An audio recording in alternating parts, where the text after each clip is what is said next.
What is going on, guys? Aaron here, bringing you my first ever Call of Duty video, and today I'm actually going to be talking about Black Ops 3. Now, everybody knows, new game on the market. It's only been out for about a week. It's literally only been out for about a week, and today obviously you can tell by the title in the video, but I'm going to be talking about what I think the good things and the bad things is about Call of Duty and my overall first impressions after the first week of Black Ops 3.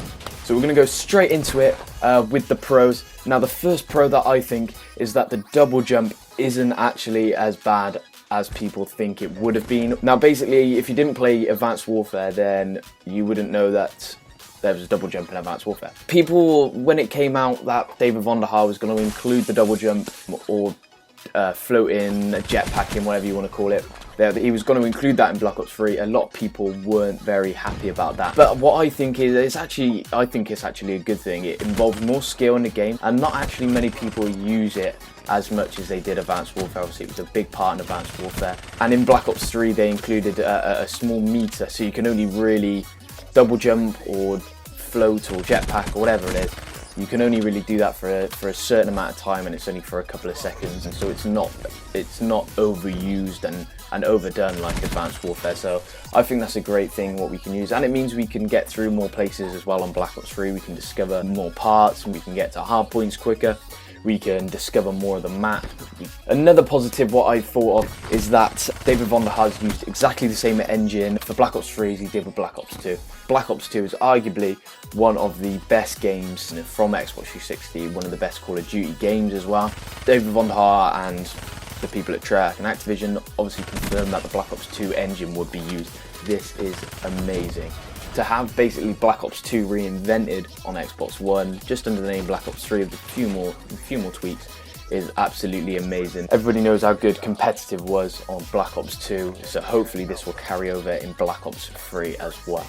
You may or may not know as well that I am a competitive Call of Duty player. I play for a team called Ignite GG. The team Twitter page will be in the description below, so you want to go ahead and click that while I'm still talking. And that leads me on to my third point of competitive esports growth.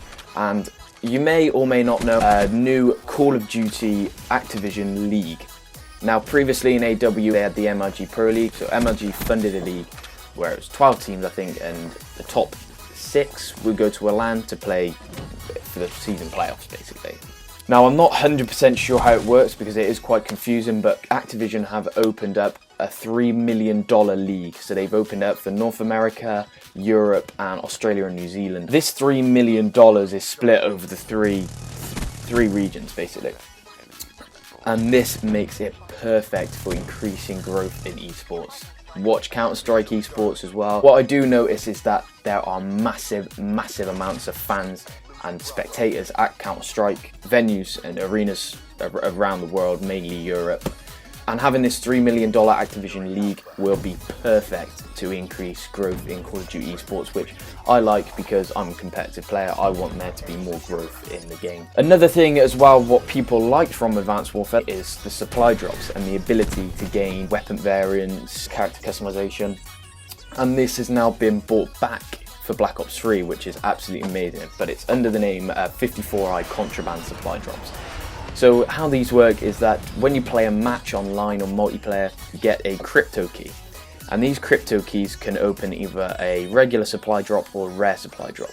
The regular supply drop is 10 crypto keys, the rare supply drop is 30 crypto keys. And they've actually brought in more stuff to include more stuff than Advanced Warfare. Obviously, everything you want to do, you want to build on the games. Everyone loves opening supply drops.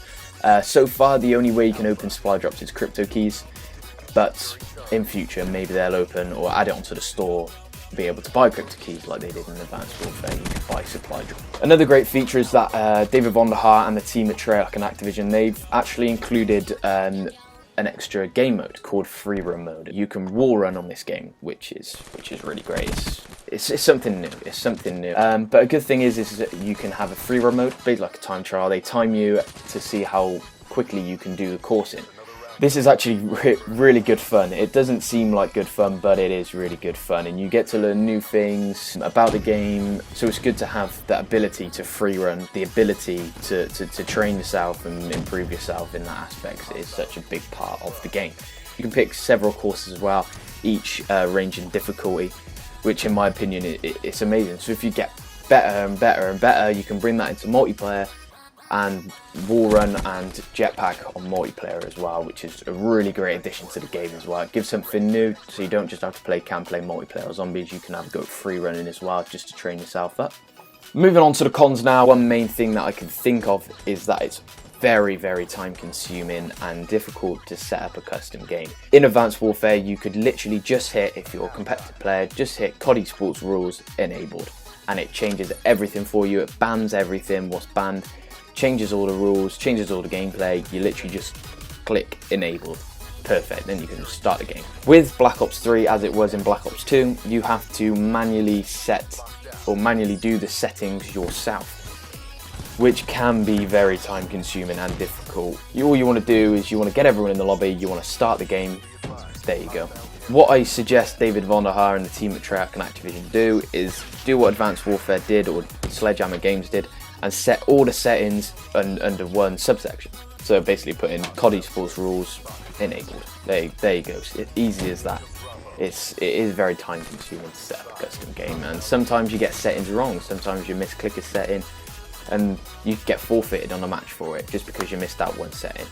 Again, a major thing, saving the biggest thing till last, is that I think it's too futuristic. The game is too futuristic, and I think personally I want to go back to the days where it was literally just run, jump, shoot. So for example, Modern Warfare 2, that was the perfect game in my opinion, absolutely perfect, and I could not fault that game one bit. Don't know whether it's because of nostalgia or whether I just enjoyed the game so much, but I loved it, absolutely loved it. I don't want all this double jumping, jetpacking. It's good additions to the game, but I just want to go back to simple Call of Duty. That is basically it. I just want to go back to simple Call of Duty. And with World at War as well. This year I wanted World at War 2. I didn't really want a Black Ops 3. I did like Black Ops 2, but I wasn't a competitive player back then, so I was literally just playing pubs. So those are my favourite times as well. Again, as I said, I'm not sure whether it's nostalgia or whether I just don't generally like futuristic games. I don't know. I don't play Halo, I don't play Destiny, and to be honest, Black Ops 3 feels a little bit like that. It's maybe a little bit faster paced, but it does feel like it. And as I said, I just want to go back to the simple games. I just want to go back to either World at War, have a World at War 2 or Modern Warfare 4. I do really like the game. It's the type of game where you don't really want to stop being in the game. You want to carry on playing. I mean, say if you're in a domination game, you just want there to be unlimited points because you just want to carry on, go in and go in and go in and go in. It's overall really enjoyable and really worth the buy. And again, it's a breath of fresh air. It really is a breath of fresh air. Ghost wasn't great, Advanced Warfare wasn't great, so we've had 2 years of having poor games. And Black Ops 3, thank you to David Vonderhaar and the team at Treyarch and Activision. They have done amazingly well at this game. That is all, guys. Thank you very much for watching. Make sure you drop a like and subscribe if you're new as well. Pop your impressions of the game in the comments as well. I want to hear all those. What do you think of the game at home, guys? Well, that's all. Thank you very much. Peace out.